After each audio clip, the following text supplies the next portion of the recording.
Okay, Robby, what's on your radar today?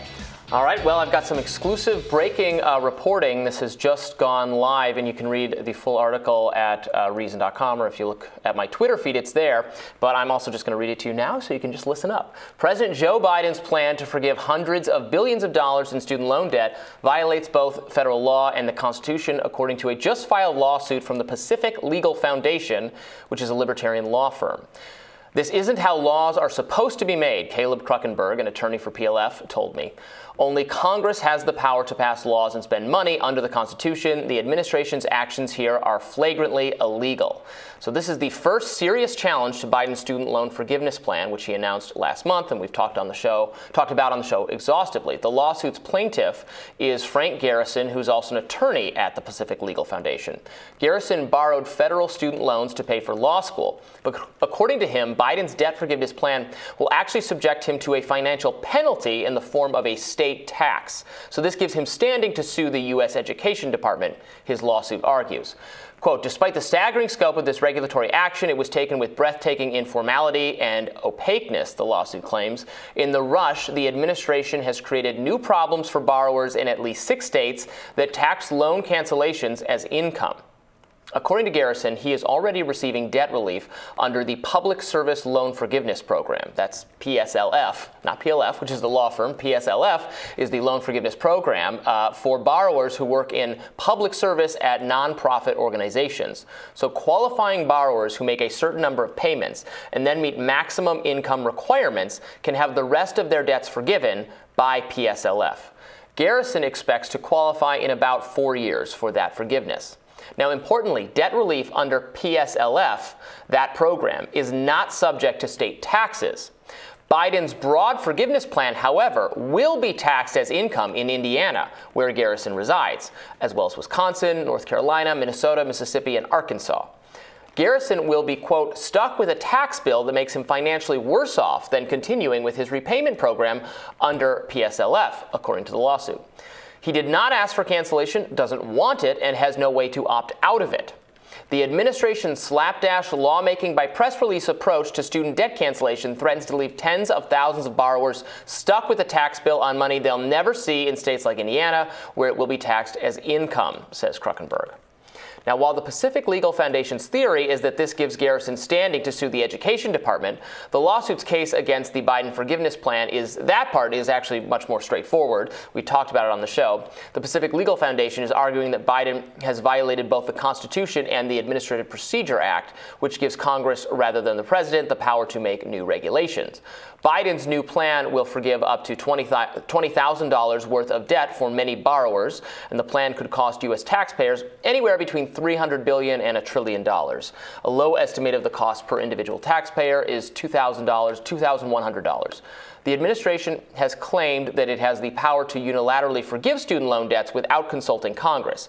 As justification, Biden has cited 2003's higher education relief opportunities for students or the HEROES Act. So this law gave the president some authority to cancel or delay student loan repayments during national emergencies, with the clear intention of offering relief to borrowers who were serving in combat operations during the War on Terror.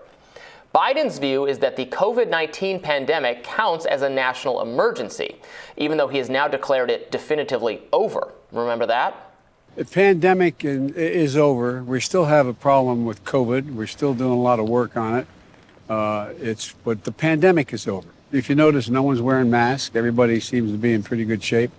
And so I think it's changing, and I think this is a perfect example of it.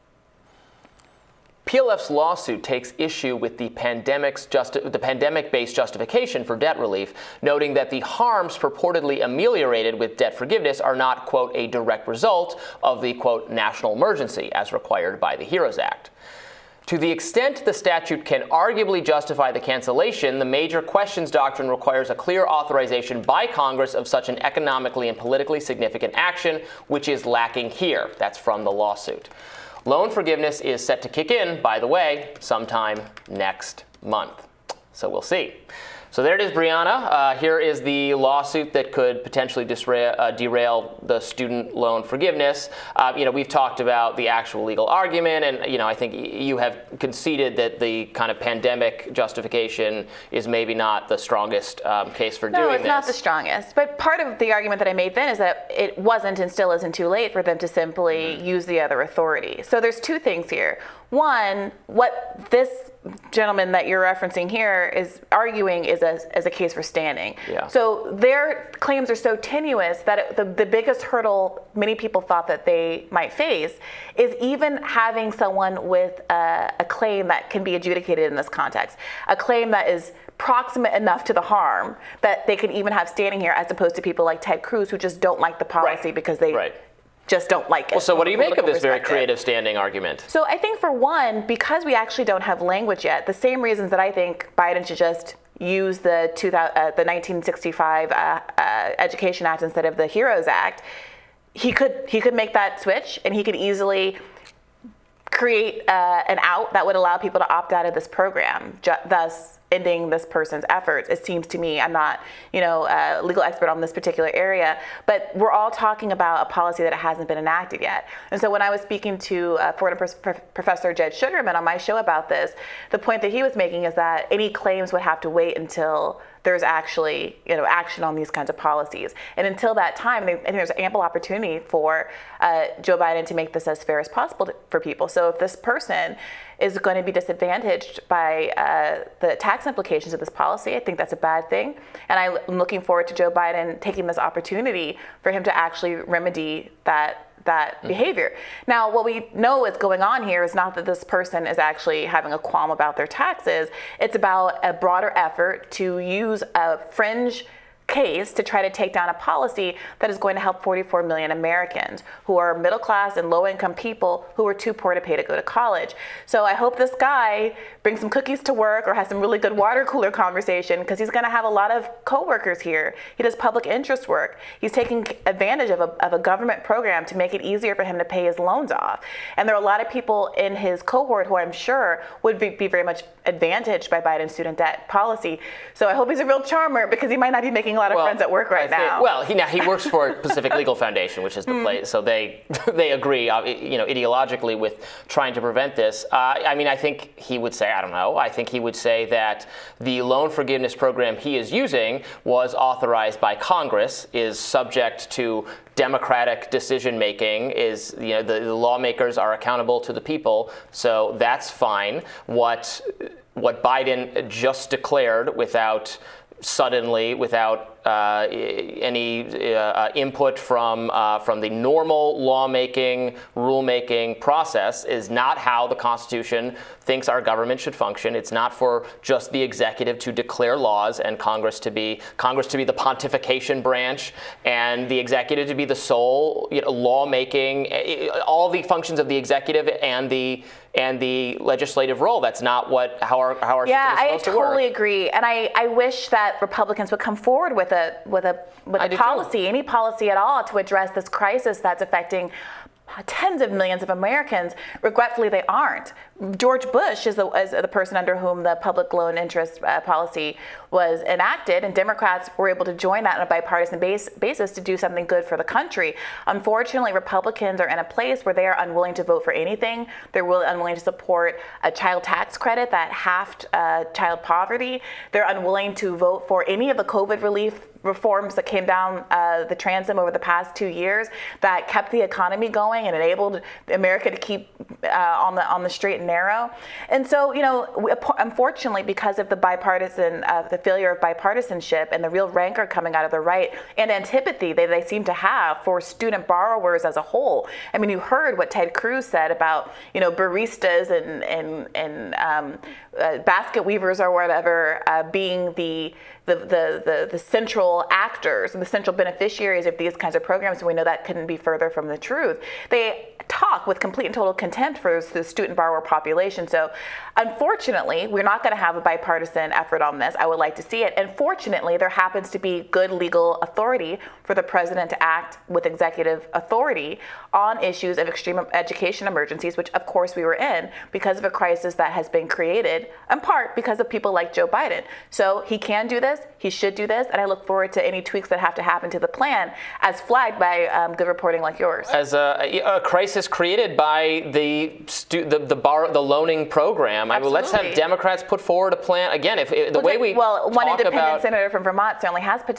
forward a plan, and it's right there for everyone to vote on. So if you are a conservative that really hopes for the root causes of the student loan crisis to be addressed, you should encourage your representatives to go ahead and vote for Bernie's plan to make public colleges and universities tuition free, and we can get rid of this federal loan program that's really helped to raise the cost of colleges. Well, and I think the income-derived repayment is a good idea, or a healthier way to pay for college than this, but not still with the middleman of the loans. Just make it generally true that you pay to the college some percentage of your income after you graduate for some period of time. I would be fine with that. I think that makes perfect sense. But right now, you're going to repay a loan that way. So we're adding an extra step that just makes it so the institution will raise tuition, will confiscate, will take all the loan money, and then you're paying your income back to the taxpayer. It won't be nearly as much as the loan was. Yeah, I see what you're saying. I agree, but I mean, the reality is that colleges are unlikely to agree to that, because under the current model, well, they are because they have the loan program right now. We'll get rid of that, and then we'll let them fend for themselves.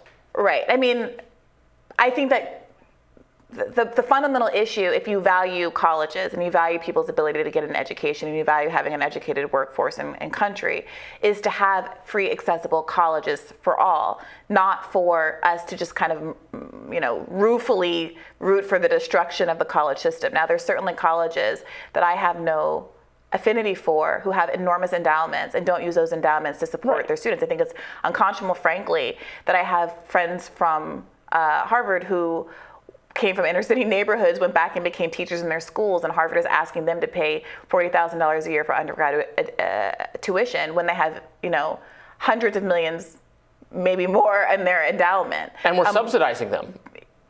Right. Through the loan program. Right. At the same time, I wish we did live in a world. I don't think it's right to say let's have policy structured as an attack on the education system, an attack on the education system which people like Ronald Reagan spearheaded in the 1980s after there was integration at these schools, and it was explicitly understood and explicitly said by so many conservatives that these schools have people whose politics we don't like, so we want to censor them and shut down their ability to come together on these educational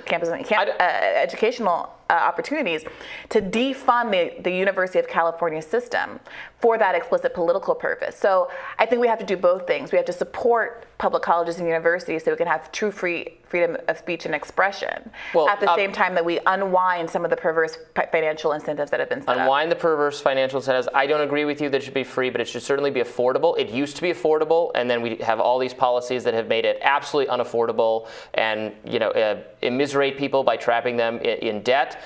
Let's have policies that go back to where it was, where if you wanted the college degree, you could pay for it. It was possible to pay your way through it. Should primary school be free, in your opinion, Robby? Primary school should be free, yes. And what distinction do you make between 12th grade being free and freshman year being free? The more credentialing we do, the more there's no benefit that you can get by doing it over everyone else. It's just an extra hoop we add to society before you can work. It's actually destroying productivity by making it so it cheapens the degree. I think that was a really honest thing that you just said, and I think that's a problem, that we understand that college attainment is a way to keep a kind of a class hierarchy where some people are better and more qualified and get more opportunities than other folks. And yes, it cheapens a college degree if everyone can have one. That's a problem. Then it will be a graduate degree. Then it will be a PhD. Then people will be 50 years old still getting the next certificate, as long as we keep subsidizing it or making it free. No, There'll be no end to it. I think that you have to go to college to get certain jobs. You have to go to college to be a doctor. You have to go to college to be a teacher, and that those kind of jobs should be accessible. You have to go to college to be a teacher? Yes, and that those kind of jobs should be accessible to all. Yeah, I think there's a lot of jobs you don't need to go to college for, and we're making it so that you do have to go to college for all jobs because we've subsidized it. No, Robby, you can't make it. You can't play those kinds of games. If you don't have to go to college for a job, don't go to college for a job. But also don't sit here and pretend that vocational school doesn't cost money, that people don't have barriers to doing that too. All of those things should be free. When we're talking about free higher education, it is also vocational schools. It's community colleges. This isn't a class issue unless you maintain that only some people should have access to the next stepping stone to do any profession that they want to do. It cannot be the case that only rich people have an ability to go to college and access the kinds of jobs that often afford the greatest remuneration. It used to be the case. It was not only rich people who go to college. You could pay your way and you could make it work, and we should go back to that. That was great because the primary beneficiary of the college degree is the person themselves. What's affordable? What's the maximum price that you see college? You anticipate college should cost? Well, it should be the way it was. I mean, keeping up with inflation, you should be able to, if you work a job or if you work nice. A lot of colleges were free or close to being free, nominal costs for some books and things like that. So if that's what you're saying, then we're in agreement. But if there is some performative way that you think that a college should still cost $12,000 a year instead of $60,000 a year or something like that, that's a big difference. It is a big difference, but unfortunately, we live in a country where 40% of Americans can't afford a $400 emergency, much less $12,000 a year in tuition. Well, all right. Here we had the debate again, and we'll have more Rising right after this.